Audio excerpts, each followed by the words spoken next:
हमने आज अपने स्टूडियो में फिर बुलाया है एक महान हस्ती को, डॉक्टर सूर्य कुमार शुक्ला, पूर्व पुलिस महानिदेशक और वर्तमान में उत्तर प्रदेश की राजनीति में समझ रखने वाली, संबंध रखने वाली और प्रभाव रखने वाली व्यक्तित्व है। डॉक्टर साहब का जियो पॉलिटिक्स में विशेष रुचि रही है और उनका विषय भी रहा है। हमारे जैसे आम जन को समझ में नहीं आता कि डॉलर हमारे आम जीवन को, हमारे देश को, सामाजिक व्यवस्था को, राजनीतिक व्यवस्था को किस तरह प्रभावित करता है।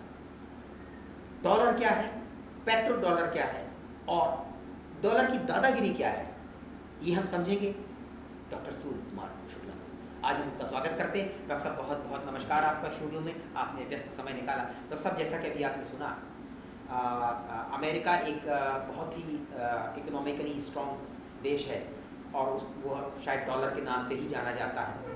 जो पूरे विश्व की रिजर्व करेंसी है वो डॉलर है और हमने अक्सर सुना है कि डॉलर दादागिरी करता है। तो हमारे जैसे आम व्यक्ति के लिए ये समझ से परे है कि हमारे जीवन पे डॉलर की दादागिरी कैसे चलती है। ये आप कुछ अगर इसके विषय पे प्रकाश डालें तो बहुत अच्छा होगा डॉक्टर साहब। भाई साहब, जब द्वितीय विश्व युद्ध के दौरान आपको याद होगा 1945 में हिरोशिमा और नागासाकी पर अमेरिका ने बम्बार्डमेंट करा दिया, न्यूक्लियर बम, एटम बम चलवा दिया और बुरी तरह तबाही हो गई और दुनिया में सबसे सुपर टाइप की बंदूक समझ लीजिए, उसको देखकर बाकी देश डर गए, सरेंडर कर दिए।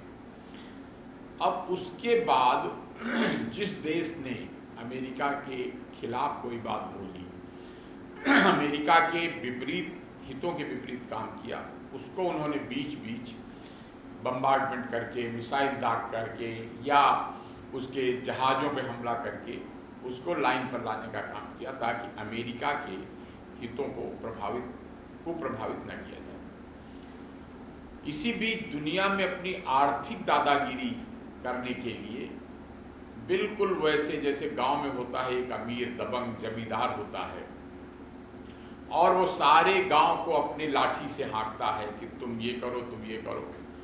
तो उसने ये समझौता, ब्रेटन वुड्स समझौता जो कहलाता है, एक समझौता दुनिया के देशों, अमेरिका में मीटिंग बुलाई गई, यूनाइटेड नेशंस ऑर्गेनाइजेशन बना होगा, नाम सुना, उसके तहत एक ये समझौता किया गया कि सारे देश एक इंटरनेशनल करेंसी चुन ली जाए जिसके द्वारा आपस में व्यापार कर सकें। तो सबसे बड़े दादागिरी करने वाले, सबसे जबरदस्त बंदूक रखने वाले, उस जमाने में एटम बम रखने वाले अमेरिका ने कहा कि डॉलर के साथ, ये शायद समझौता Brayton would, ji Brayton would समझौता कहलाता है। तो सारे देशों ने जो वहाँ इकट्ठा थे दस्तखत कर दिया कि हाँ ठीक है, हम लोग डॉलर में अंतर्राष्ट्रीय व्यापार करेंगे। अब वो दिन था कि उसके बाद लगातार जिसको भी व्यापार दूसरे देश से कोई सामान खरीदना हो तो उसको डॉलर चाहिए। और डॉलर है क्या, उन्होंने अपने यहाँ की करेंसी प्रेस, जो प्रिंटिंग प्रेस है, उसमें छाप दिए डॉलर और कह दिया कि जिसको अंतर्राष्ट्रीय व्यापार करना हो तुम ले जाओ। अच्छा, इसकी मतलब इसकी जो अमेरिका की जो अपनी राष्ट्रीय इंडेक्स थी, प्राइस इंडेक्स थी, उससे डॉलर का कोई रिलेशन नहीं था कि ज़्यादा छापेंगे तो इन्फ्लेशन नहीं होगा, वो तो फ्लोट हो रहा है। वो रिजर्व रख दिया गया कि बाहर के देशों को देने के लिए ये डॉलर छापे जा रहे हैं। एक सीरीज पूरी छाप दी गई और बाकी देशों ने, जैसे अब इंडिया को सामान खरीदना है चीन से, जापान से या रूस से, तो भी डॉलर पहले ले आओ। मतलब हमारी करेंसी रुपी, चीन की युआन, और लेकिन चलेगा डॉलर। तो एकाएक डॉलर की डिमांड दुनिया में बढ़ गई। अब जब डिमांड बढ़ गई तो उसके बाद उसका भाव बढ़ गया। जैसे होता है कि जिस चीज़ की डिमांड ज़्यादा है वो उसका भाव बढ़ गया। तो पता लगा कि आपके आज की डेट में 85 रुपये के लगभग $1, और कई कई तो ऐसे देश हैं, इंडोनेशिया जैसे देश, कि वो इंडिया के रुपए के इतनी 300 इंडोनेशियाई रुपए बराबर ₹1 इंडिया। अब वो जितना ज़्यादा डॉलर की डिमांड बढ़ी उतना ही धीरे धीरे उसकी अहमियत बढ़ती गई। अब वो महंगा जब हो गया तो सामान अमेरिका को सस्ता पड़ने लगा। नहीं, अमेरिका को खरीदना हो तो सस्ता सामान, और बाकी देशों को लेना हो तो बहुत महंगा डॉलर में पेमेंट करना पड़ेगा। अब ये बिल्कुल उस तरह की बात थी कि जो गांव में जिसके पास डबल बैरल बंदूक है उससे बाकी सारे लोग डर जाएं और उसकी बात माने, भले उनका नुकसान हो रहा है। अब माननीय मोदी जी ने ये जो पॉलिसी शुरू की कि हम अपनी मुद्रा में ही व्यापार करेंगे, यानी कि जैसे रूस आप गए, यहाँ के व्यापारी मान लो रूस गए, तो जो भाव वहाँ का रूबल में चल रहा है, व्यापार हो रहा है, तो उस वहाँ की बैंक में जाकर के उतने रूबल खरीद लिए और उसको सामान खरीद के चले आए। उस रुपए से उन्होंने भारतीय रुपए दिए और यहाँ का जो सामान लेना है वो आए, जो भाव यहाँ बिक रहा उस सामान से सामान खरीद लिया। ये बात अमेरिका को नहीं पसंद आ रही, क्योंकि जो सारा रुपए के करेंसी की वजह से जो फायदा हो रहा था, और ये खेल बहुत कम लोग समझते हैं। हाँ, माननीय मोदी जी ने सन 14 में कहा था कि डॉलर महंगा क्यों होता चला जा रहा है, वो डी-डॉलराइजेशन की बात कर रहे थे, वो डी-डॉलराइजेशन की बात कर रहे थे। लेकिन ये तभी संभव है जब डॉलर की डिमांड कम हो जाए, और डिमांड कब कम होगी, जब आप अपनी करेंसी में सामान खरीदना बेचना शुरू कर दें। तो ये जबरदस्ती का काम था। और बीच में आपने सुना कि जब उनको लगा कि बहुत से देश हैं जहां तेल की कमी है, पेट्रोल की कमी है, डीजल की कमी है, तो वो अरब कंट्री से खरीदते हैं, तो उन्होंने सन 1970 में एक पेट्रो डॉलर का आइडिया निकाला, समझौता किया था सऊदी कि आपको पेट्रो डॉलर ले लीजिए और पेट्रो डॉलर से पेट्रो डॉलर है क्या? ये डॉलर से देखने में एक जैसा लगता है या कुछ अलग है नोट? ये बस थोड़ा सा बहुत मामूली सा अंतर है, केवल उसकी लिस्टिंग में सीरीज में अंतर है जी। बाकी जो वहाँ बता दिया गया कि इस प्रकार का ये नमूना है। तो चूंकि सऊदी अरब सारे इस्लामिक वर्ल्ड के जितने देश थे उनका नेता माना जाता था, क्योंकि वहाँ मक्का मदीना है। हाँ। और वो पारंपरिक रूप से धार्मिक सांस्कृतिक दृष्टि से बाकी इस्लामिक देशों का नेता मान लिया गया। उसके कारण, और उसको डर क्या था कि उसके पास उतने अच्छे असलहे नहीं कि अमेरिका से भिड़ सके, तो अमेरिका ने कहा कि तुम्हारी सुरक्षा हम करेंगे। जब भी किसी देश को कमजोर करना हो तो ये कहिए कि तुम्हारी सुरक्षा हम करेंगे, यानी कि जब आप चाहो तो उसकी गर्दन मरोड़ दो, क्योंकि सुरक्षा की गारंटी वो कर रहा है दूसरों से, लेकिन उससे सुरक्षा की गारंटी कौन करेगा? तो सऊदी अरब ने जब कर लिया तो बाकी छोटे छोटे देश सबने मान लिया कि ठीक है, पेट्रो डॉलर आएंगे, जिसको खरीदना है हमको पेट्रो डॉलर दे। यानी भारत को अगर पेट्रोल खरीदना है तो पहले डॉलर पेट्रो डॉलर लाओ, तो डॉलर का भंडारण होना चाहिए उतना, और डॉलर का भंडारण जो है वो इक्विवेलेंट टू गोल्ड है, और गोल्ड यानी कि equivalent to reserve currency dollar है।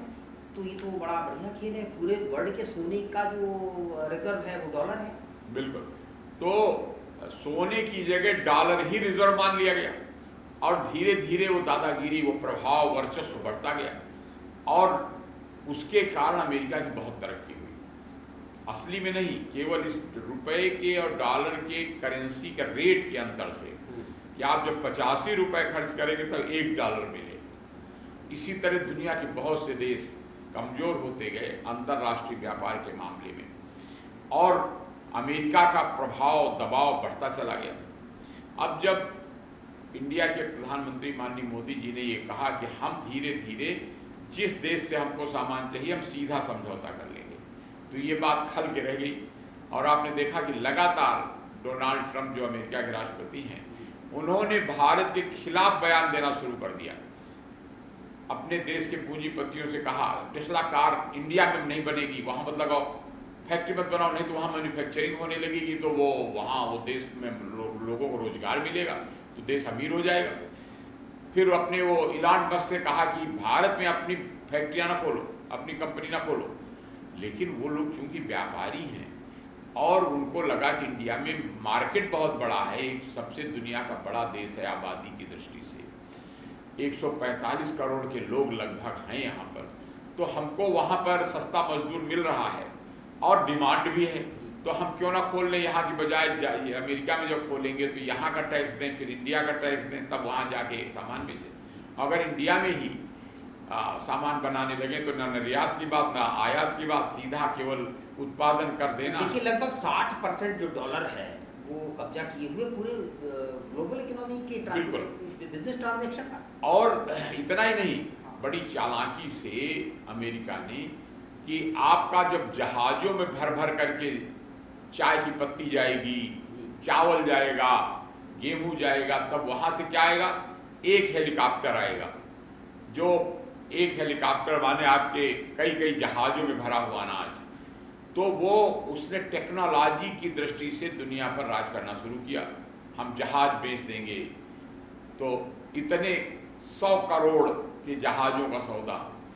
और एक अंतर्निहित हो गया कि वेपन लॉबी बन गई अमेरिका में आर्म्स डीलर्स की, कि जो असलहे कहीं ना कहीं युद्ध होता रहे ताकि उनके असलहे बिकते रहें, उनकी तोपें, उनके आर्टिलरी और जहाज और पानी के जहाज और पनडुब्बी, और क्योंकि वो बहुत महंगे बेचते हैं। और लड़ाई होगी तो आप मजबूरी में तो कोई ना कोई ऐसा टेंशन पैदा कराओ कि दो देश पड़ोसी देश लड़ते रहे। तो आपने देखा कि ऊपर से तो ये प्रयास कि रूस और यूक्रेन की लड़ाई बंद हो जाए, लेकिन भीतर से यूक्रेन की मदद की बड़ा नहीं। तो यूक्रेन एक छोटा सा देश जो पहले रूस का हिस्सा था, उसकी यह हैसियत थोड़ी थी कि रूस से इतने दिन लड़ाई कर सकता, लेकिन नहीं, स्वयं अमेरिका ने और नाटो के कई देशों ने, यूरोप के देशों ने उसको तरह तरह के औजार, तरह तरह के हथियार दे करके उसको प्रेरित किया कि लड़ाई होती रहे, और कर्जे में उसको इतना लाभ देंगे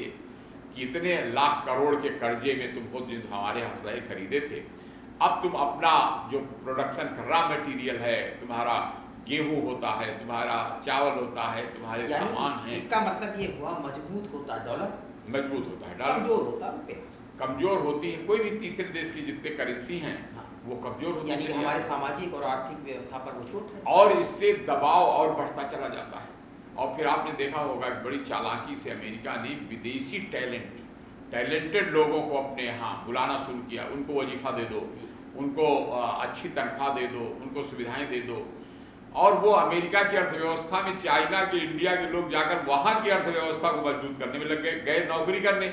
लेकिन उसके द्वारा उन्होंने जो इन्वेंशन किए, डिस्कवरीज की, उनके द्वारा नए नए वेपन, नए नए कंप्यूटर, नए नए लैपटॉप, नए नए साइंटिफिक चीज़ें निकाली, उससे अमेरिका की स्थिति और मजबूत हो गई। तो ये जो ब्रिक्स समूह है, क्या ये इसी उद्देश्य से है जो चाइना और रूस, खासतौर से इंडिया बहुत बड़े प्लेयर है उसमें, डॉलर की दादागिरी किसी तरह से कंट्रोल की जाए, अपनी इकोनॉमी, अपने लोगों का, अपनी जनता का जनजीवन बढ़ाया जाए, क्योंकि अपनी ये जो देसी करेंसी हैं अपनी मजबूत हो, और व्यापार, ये बिल्कुल ठीक बात है, जब मैं व्यापार रूस से या चाइना से कर रहा हूँ तो हमें अपनी करेंसी करनी चाहिए। बिल्कुल, ये इसका क्या तुक है कि आपको रूस से सामान खरीदना है और आप अमेरिका का डॉलर पहले लाइए तो तब उसको पेमेंट करिए। इसमें भी अमेरिका तो डायरेक्ट आदान प्रदान जो ये बड़ी हिम्मत की बात है। क्यों कि नहीं तो ये CIA के लोग, जो अमेरिका की जासूसी संस्था है, और डीप स्टेट का मतलब वो बहुत सी चीज़ें अमेरिका के राष्ट्रपति के भी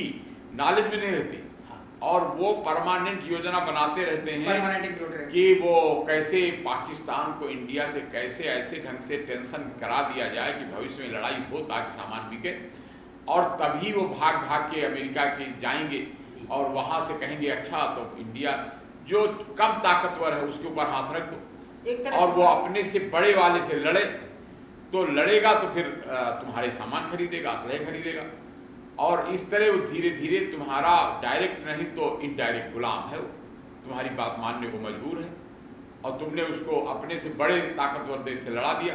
जैसे यूक्रेन को रशिया से लड़ा दिया, पाकिस्तान को इंडिया से लड़ा दिया, मान लीजिए। इसी तरह तमाम दुनिया के देशों में अपनी ताकत का उपयोग करके, अपनी ताकत, जैसे एकदम गांव का जमींदार जो राजनीति करता रहता है वही दुनिया के लिए अमेरिका करता है।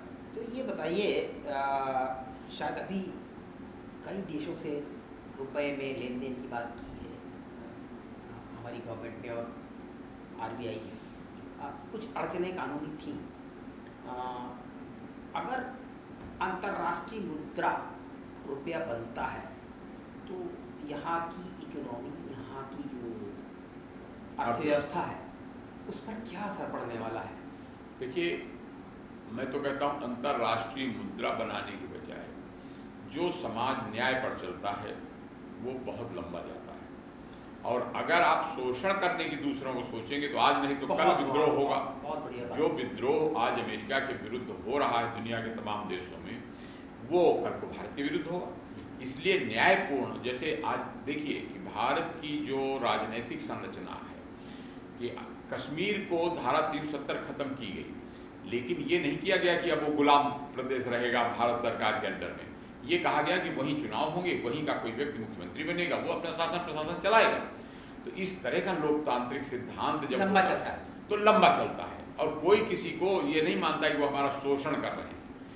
उसी प्रकार अगर ये आपस का सारे दुनिया के देश जो जिस देश से सामान लेना है वहाँ की करेंसी में सामान दीजिए और अपने देश से अदला बदली कर लीजिए। अगर इस सिद्धांत को मान लिया जाए दुनिया के स्तर पर तो सारे देशों की सम्मानजनक स्थिति बनेगी और कोई भविष्य में बीज लड़ाई के बीज नहीं पड़ेगी। इसका निष्कर्ष ये निकाल सकते हैं कि जो ब्रिक समूह के जो सदस्य देश हैं वो अपने अपने कंट्री के रिजर्व डॉलर को बेचें और सोना खरीदें, क्योंकि उनका कुछ ना कुछ हिस्सा वो जैसे जितना सामान आपको चाइना से खरीदना है, रूस से खरीदना है या ब्राजील से खरीदना है तो आपने उतने डॉलर नहीं लेना है, वो डॉलर आपने बेच दिया, सोना वापस ले लिया और उसके बाद वो अपने आपस के करेंसी में व्यापार कर लिया। और दूसरा एक और आइडिया था गवर्नमेंट का, प्रधानमंत्री का खासतौर से, रूस को अगर यहाँ कुछ खरीदना है तो यहाँ बैंक खोले,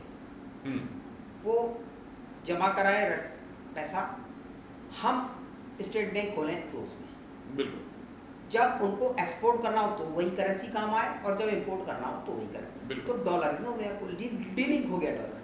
तो क्या इस तरह से जो मुद्रा का जो विनिमय एक्सचेंज रेट होता है उसकी भी बचत होगी मेरे ख्याल से, जो कन्वर्जन रेट है तो वो डॉलर। बिल्कुल, क्योंकि आपने देखा होगा बहुत से कन्वर्जन की दुकानें खुली हुई हैं, वो कन्वर्जन चार्जेस लेने लगते हैं, बहुत अच्छा खासा कन्वर्जन, अच्छा, और लाखों नहीं करोड़ों रुपए का कन्वर्जन होता है, अरबों का कन्वर्जन, डॉलर को मुफ्त में मिल रहा और डॉलर कन्वर्जन का फायदा उसको भी मिलता है। अच्छा, तो ये बहुत अच्छा आइडिया है कि जिस जिस देश में आपका व्यापारिक समझौता है कि व्यापार हो रहा है वहाँ की एक एक ब्रांच बैंक की उस करेंसी को लेकर यहाँ रहे और उस जरूरत पड़ने पर अपनी ब्रांच भी खोल सकता है और यहाँ के जिसको वहाँ से सामान खरीदना है उसका यहाँ पर उन्होंने करेंसी ले लिया और उस देश से सामान खरीद। व्यक्तिगत तौर पर तो मुझे ये लगता है 2014 से पहले मैं किसी भी राजनीतिक दल से प्रेरित नहीं हूँ, तकनीकी और बिंदुवार बात करता हूँ। 2014 से पहले एक हवा बनाई गई थी कि इस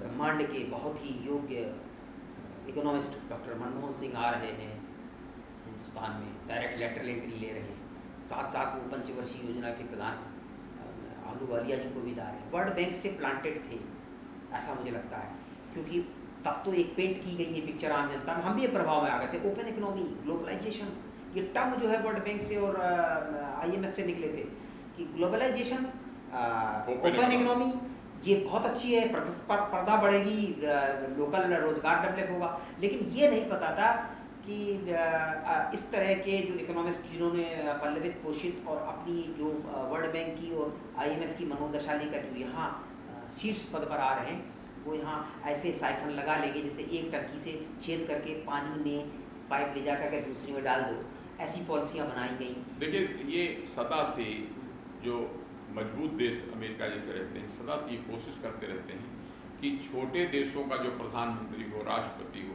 वो हमारा आदमी हो, हमारे हितों के विपरीत कोई निर्णय न ले।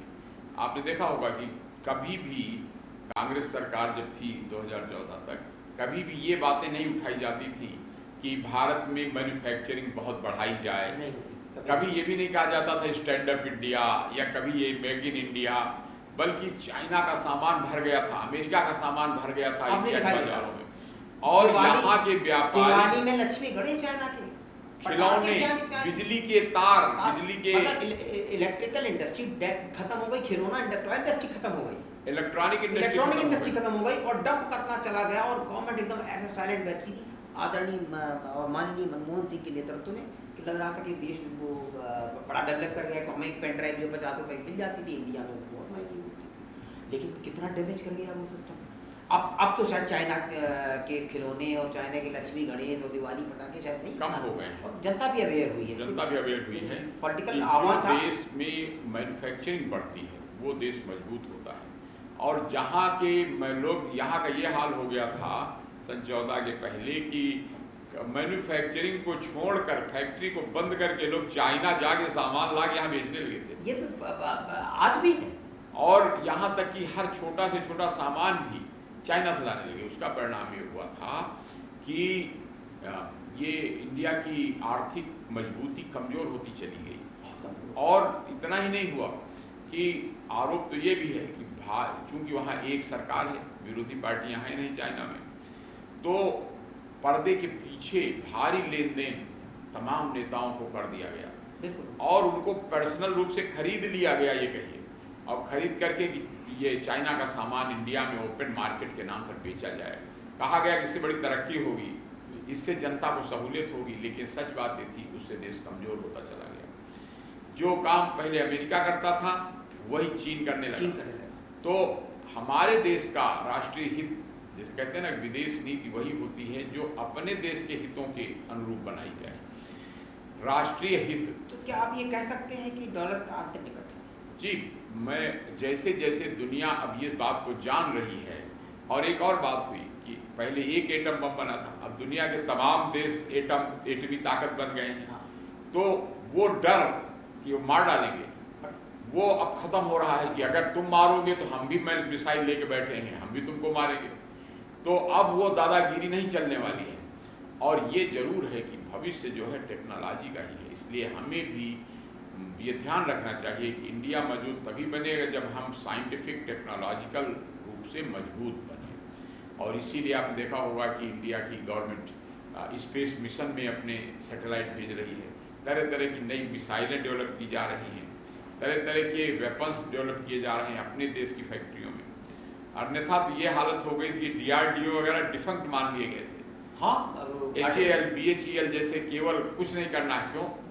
जो कुछ चंद चुने हुए लोग थे जिनको विदेशी ताकतों ने खरीद लिया था, उनको भारी कमीशन पर्सनल मिलता था और वो विदेश से ही सामान खरीदना पसंद करते थे ताकि वहीं जमा हो जाए लंदन में, और वहीं पेरिस में पैसा जमा हो जाए हमारे खाते में, स्विट्जरलैंड चला जाए, ताकि जब मुसीबत पड़े तो हम वो पैसा निकाल करके फिर राज करें।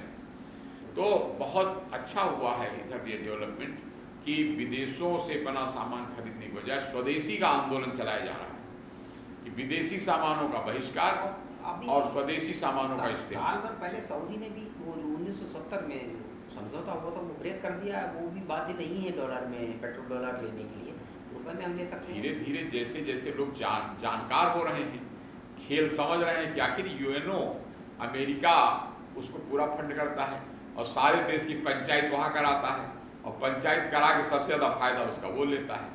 तो अब लोग अपने अपने समझौते करने हैं। जैसे आपने सोचा कि वो ब्रिक्स की ब्राज़ील, रसिया, चाइना, इंडिया, तो अब ब्राज़ील से भी बहुत खफा हैं अमेरिका के राष्ट्रपति, वो जो प्रेसिडेंट वहाँ के मिस्टर लूला, तो उनसे भी बहुत खफा हैं कि ये सब मिल करके डॉलर को कमजोर किए दे रहे हैं। भाई प्रश्न डॉलर कमजोर करने का नहीं, प्रश्न है अपने देश के हित का। अपने अपने देश में सब लोग अच्छी तरह से जनता के काम भविष्य में यही संभावना है कि रुपया मजबूत होगा, इकोनॉमी अच्छी होगी और मैन्युफैक्चरिंग होगी, लोगों को रोजगार मिलेगा और ये शायद मीठी लुभावनी बातें नहीं है, शायद वास्तविकता है। आज हमारे स्टूडियो में बहुत सतही तौर पर बताया डॉलर और पेट्रोल डॉलर के विषय में डॉक्टर साहब ने हम लोगों को, हमने समझा, हमने जाना किस तरीके से डॉलर या पेट्रोल डॉलर हमारी राजनीतिक व्यवस्था, सामाजिक व्यवस्था, हमारे देश की संप्रभुता को प्रभावित करता है। बहुत बहुत धन्यवाद डॉक्टर साहब। हम अगले एपिसोड में फिर आपसे चर्चा करेंगे किसी महत्वपूर्ण विषय पर। ये था राष्ट्र संवाद, और फिर आपके साथ करेंगे हम राष्ट्र संवाद किसी महत्वपूर्ण टॉपिक पर। नमस्कार, देखते रहिए NX चैनल।